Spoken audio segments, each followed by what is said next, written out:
friends. So, now we are coming to end of week 2 of this course. We are discussing about forecasting since last 2-3 sessions. In the last session, we started the discussions on exponential smoothing models. Exponential smoothing models are very efficient models of smoothing, and these models help us effortless updation of our forecast. And with the help of these exponential smoothing models, we can do forecasting of large amount of items which are available in our stores. We discussed basic exponential smoothing model in our last session.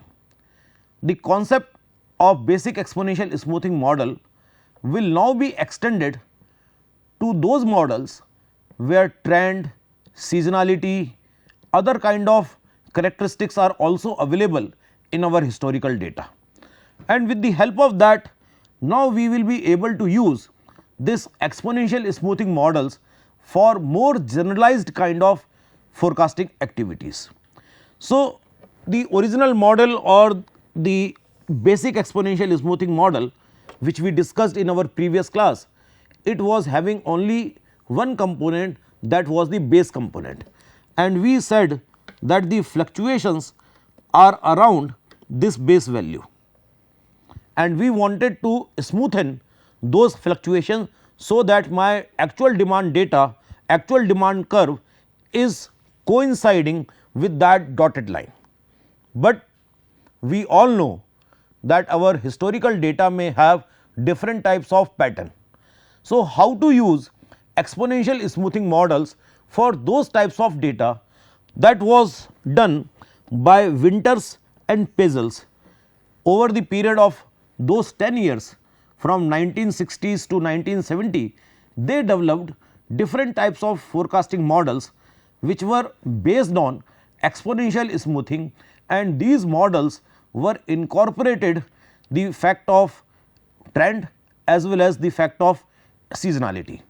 Now, in this particular class, first we will see that what are the particular combinations with those trends and seasonality.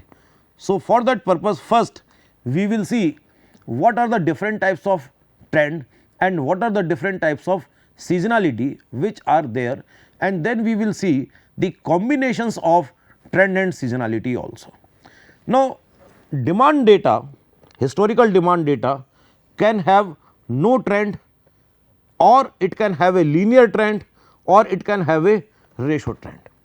So, there is a horizontal data like this where no trend is there, or it can have a linear trend, or it can have a ratio trend. Now, linear trend, like demand data is increasing over a period of time.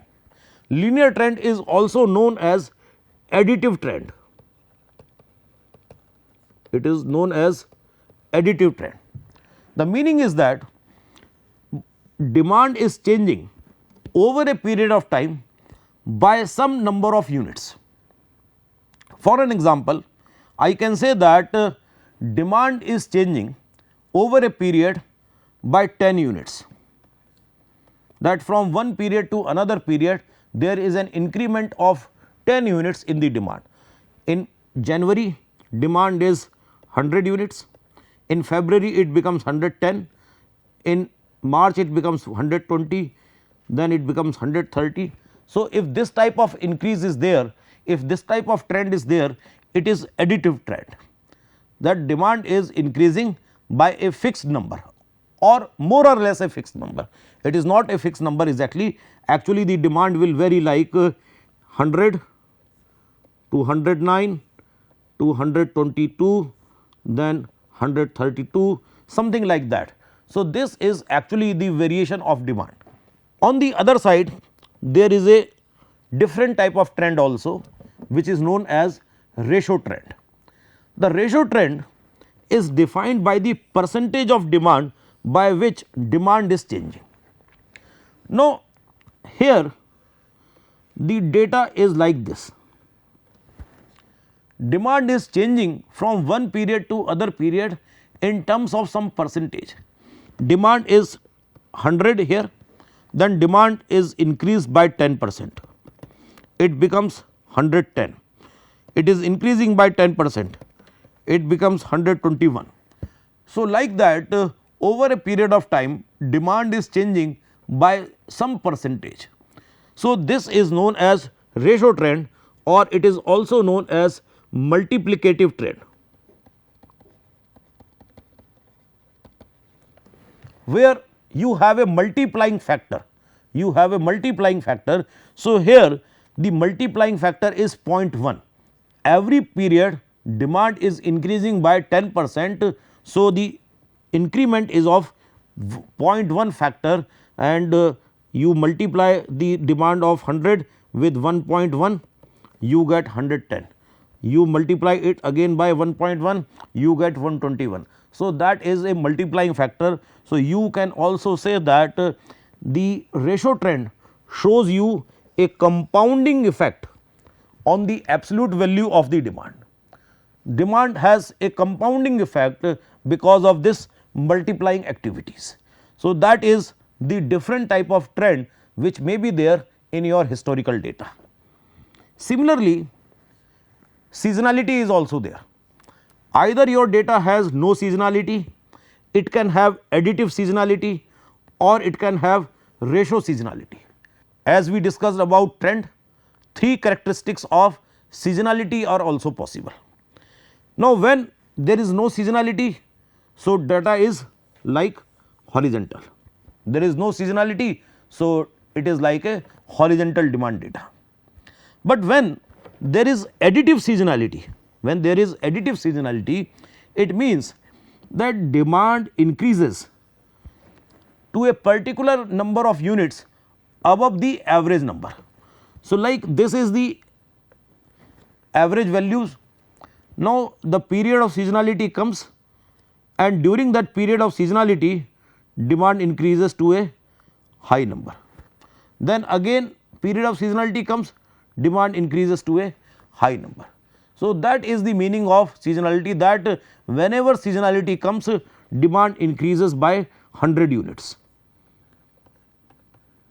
So, you add that number to the basic value, and that is the meaning of additive seasonality. The ratio seasonality, that number is in terms, the increase is in terms of some multiplying factor. So, when we are talking of ratio seasonality, it is in terms of some number which is giving you a multiplying factor. So, therefore, as you move from one season to another season, because this is a multiplying factor, let us say the seasonality is 20%. So, because you have some kind of increase in the demand also, so the increase in the seasonal factor becomes much more visible. So, it is a ratio of period sales to the average sales. So, it is also known as multiplicative seasonality, it is also known as additive or linear seasonality. So, you have linear, which is similar to additive. So, whether you use these words in case of trend or seasonality. Similarly, you have ratio or multiplicative. These words you can use either for trend or for seasonality. So, it is same for both these things. Now, you see we have 3 conditions for trend: no trend, linear trend, ratio trend. We have 3 conditions for seasonality: no seasonality, linear seasonality or ratio seasonality. So, 3 into 3 we may have 9 possibilities. So, let us see those different possibilities, that how you can have the combination of these different type of phenomena. Now, first we are going to have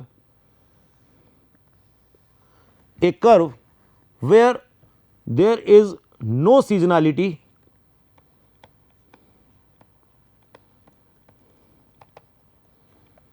and no trend. No trend, no seasonality, and this is a very simple kind of curve which is a horizontal demand curve. On y axis you have demand data and on x axis it is time period. So, no seasonality, no trend, but you may have another combination where you have linear seasonality, but no trend.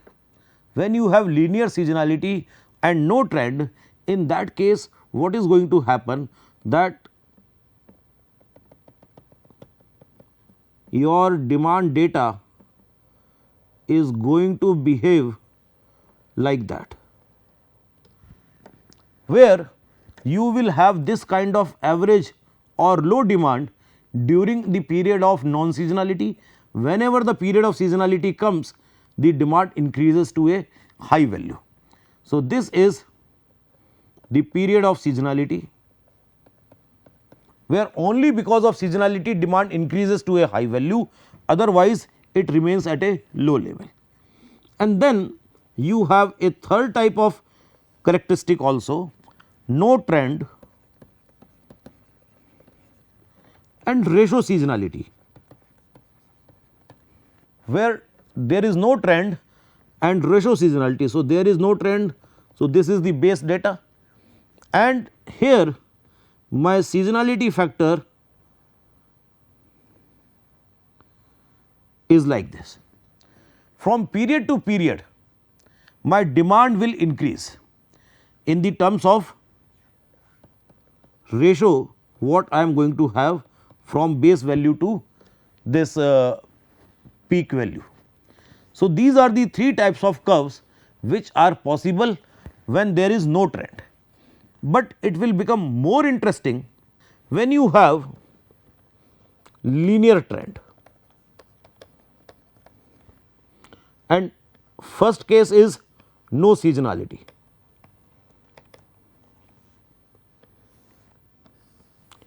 You have linear trend and no seasonality.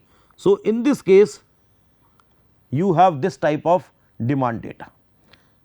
Some angle is there because data is demand is increasing, but there is no seasonal component. Now, you have two more interesting figures. One is when you have linear seasonality and then you have ratio seasonality. So, here we take this as our baselines. Now, linear trend and linear seasonality, this combination you can have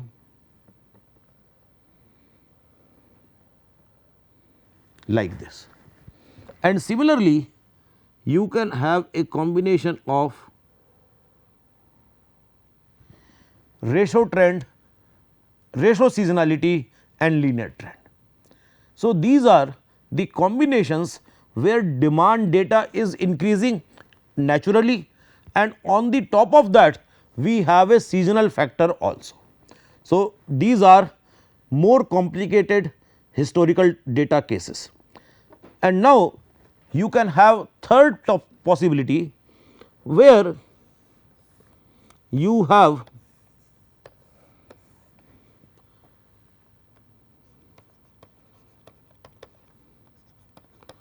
ratio trend, and in that ratio trend also you have three cases: no seasonality, linear seasonality and ratio seasonality. So, these are the three more possibilities. Now, when you have ratio trend and no seasonality, you have this type of curve which is giving you some kind of ratio trend, multiplicative factor without seasonality.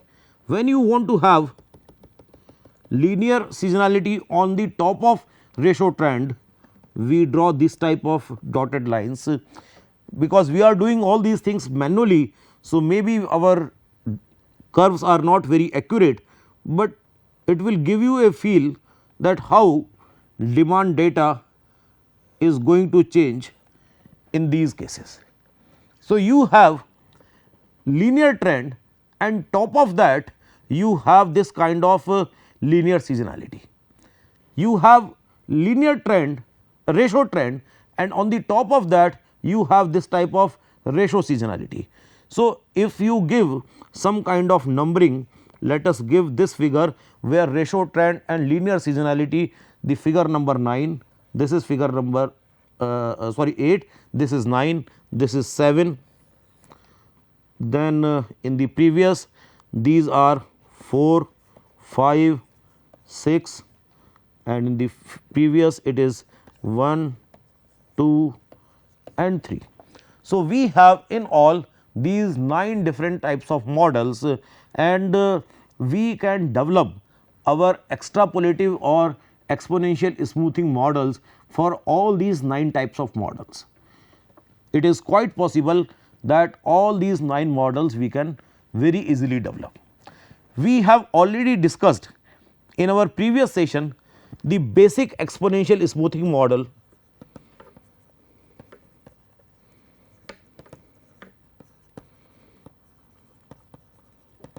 which was applicable to this particular case when no trend and no seasonality was there. So, that basic exponential smoothing model where we used alpha as smoothing constant, that was discussed in this particular case. Now, when we are going to have these additional things also, when you want to have trend also in your data, you will use one more smoothing constant, that is beta. Beta will be used for smoothen the fluctuations of your trend data. When you are going to use seasonality also in your demand data, you will use one more smoothing constant, that is gamma.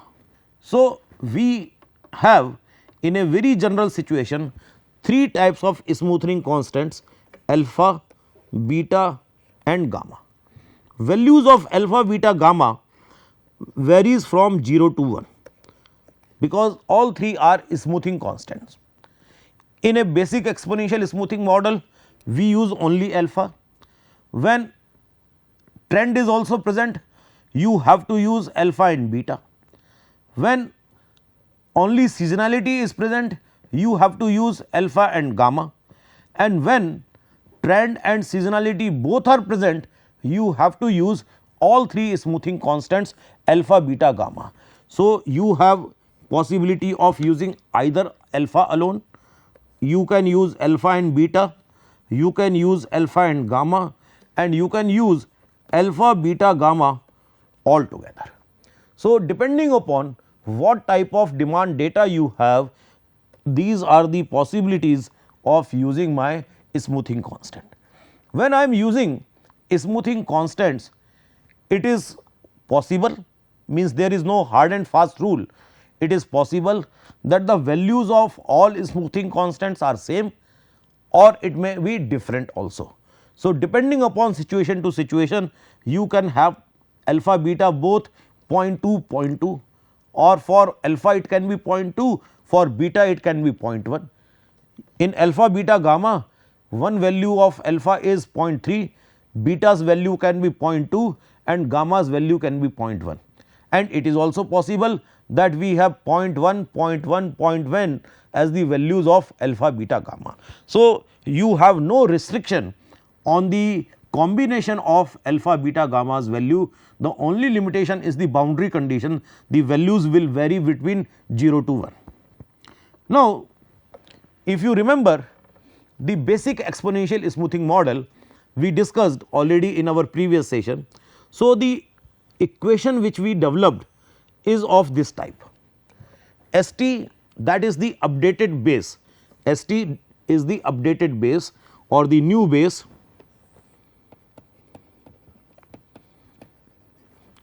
it was alpha A plus 1 minus alpha B. A and B, we are using these two things in a generalized fashion right now. In my exponential smoothing model, A was dt and B was st minus 1. So, the model was like alpha dt plus 1 minus alpha st minus 1. This was the model which we have already discussed in our previous session. Now, this particular equation will be the base for developing the models for our advanced algorithms. Now, in this particular case, we will see that now we are moving towards medium range forecast. We can do those forecasts where trend data is having some kind of importance, seasonality data has some kind of importance. If you do day to day forecast, in that case trend and seasonality data may not have that importance, but whenever you are forecasting for a longer period, for some 2 months, 3 months of period, then the trend data, seasonality data may have some kind of importance. So, one important thing about the usefulness of these model is that though we discussed in our previous session that exponential methods are more suitable for short term period, immediate period, but that is the basic exponential smoothing model. When we are going for trend or seasonality inclusive models, these are suitable for medium range forecast. Then incorporating a trend component into exponential smoothing forecast is also known as double exponential smoothing. Why double exponential smoothing? As I already told you that we require two smoothing constants, alpha and beta, one for basic smoothing and the second is for smoothing of the trend. So, therefore, these are also known as double smoothing models, and the estimate for the average and the estimate for the trend are smoothed separately. So, we require to have separate smoothing for these two types of data. Now, how do we do that? For that purpose, you have these two formula. One is for smoothing the fluctuations of your base value, and second the smoothing the fluctuation of your trend value, and then with the help of the smoothed values of base and smooth value of trend, we will get the forecast for the next period. So, FT1 will be the ST plus TT. This will be the forecast for my coming period. Now, if you see the development of this formula in line with my basic exponential smoothing method, so you can very well appreciate that ST minus ST was equal to ST minus 1 plus alpha into dt minus ST minus 1. This was the formula we used for development of our new base.